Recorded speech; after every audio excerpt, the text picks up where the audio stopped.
Sebelum menyimak masa kecil Tuan Guru Muhammad Sarwani Abdan dan perjalanan belajar beliau ke Mekah, ada kalanya kita membaca sholawat kepada Nabi. Allahumma sholli ala Sayyidina Muhammad wa ala ali Sayyidina Muhammad.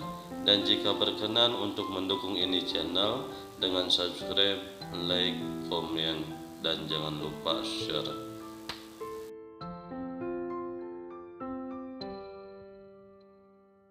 Nama kecil Tuan Guru Muhammad Sarwani Abdan adalah Muhammad Sarwani. Ia lahir di kampung Melayu Lir, Martapura, Kalimantan Selatan pada tahun 1913 Masehi yang bertepatan dengan tahun 1334 Hijriah dari pasangan Haji Muhammad Amdan dan Hajah Halimatus Syadiyah. Ia masih terhitung keturunan ulama besar yang terkenal di Banjarmasin, Syekh Muhammad Arsyad Al-Banjari, di mana kakeknya yang keenam adalah putra Syaidah bin Syekh Muhammad Asad Al-Banjari. Dikisahkan, sejak kecil ia mempunyai himmah yang kuat untuk belajar ilmu-ilmu agama.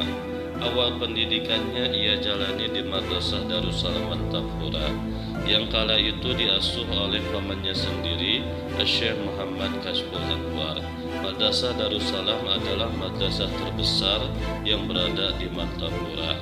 Sementara pamannya, Syekh Muhammad Kashful Anwar, dikenal luas sebagai seorang al-alim al-alama, hingga Tuan Guru Zaini Martapura pernah menyebutnya sebagai salah seorang mujadid.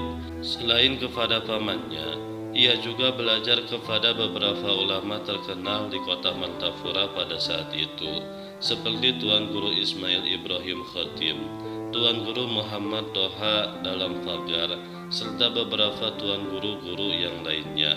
Pada usianya yang masih sangat muda, ia meninggalkan kampung halamannya Martapura menuju Pulau Jawa dan bermukim di kota Bangil dengan maksud memperdalam ilmu agama Islam. Kala itu ia belajar kepada beberapa ulama di kota Bangil dan Pasuruan. Jauh sebelum itu, orang tuanya sendiri memang sudah lama berdiam di kota Bangil untuk berniaga. Di antaranya yang menjadi guru-guru Kiai Haji Muhammad Sarwani Abdan selama berada di dua kota tersebut. Satu, Kiai Haji Muhdor yang berada di Gondang Bangil. Dua, Kiai Haji Abu Hasan yang berada di daerah Wetan Alun Bangil. Tiga, Kiai Haji Basuri yang berada di kota Bangil. Empat, Kiai Haji Ahmad Suri yang berada di kota Pasuruan, serta beberapa ulama lainnya.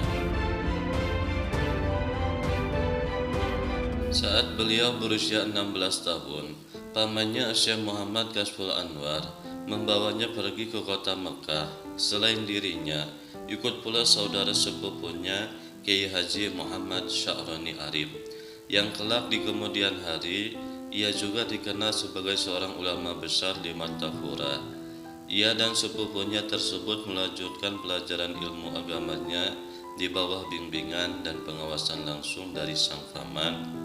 Selama berada di kota suci itu, kedua pemuda ini dikenal sangat tekun mengisi waktu mereka dengan menuntut ilmu-ilmu agama.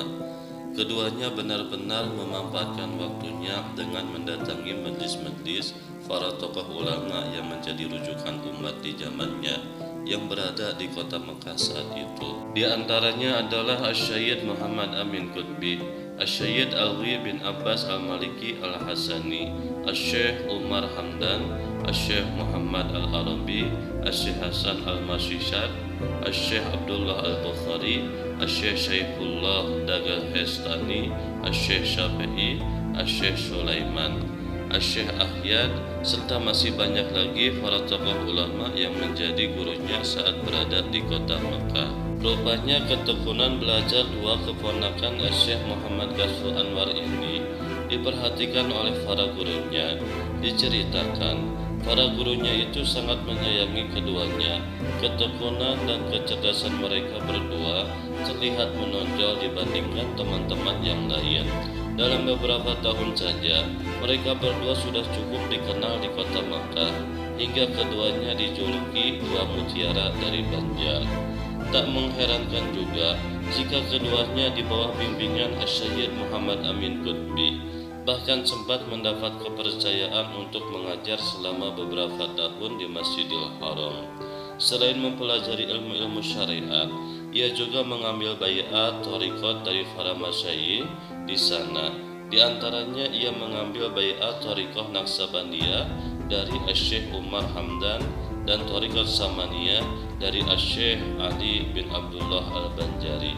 Setelah kurang lebih 10 tahun menuntut ilmu-ilmu agama di kota Mekah, pada tahun 1939 Masehi, bersama sepupunya itu, ia pun kembali pulang ke Indonesia dan langsung menuju tanah kelahirannya di Martapura. Setelah kepulangannya dari Mekah, ia menyelenggarakan majlis-majlis ilmu di rumahnya. Selain itu, ia juga sempat mengajar di Madrasah Darussalam, tempat ia belajar pertama kali dulu. Di Martapura, ia pun kemudian diminta untuk menjadi seorang qadhi. Namun ia menolak permintaan tersebut dengan alasan ia lebih senang berkhidmat kepada umat tanpa thariqat dengan lembaga apapun.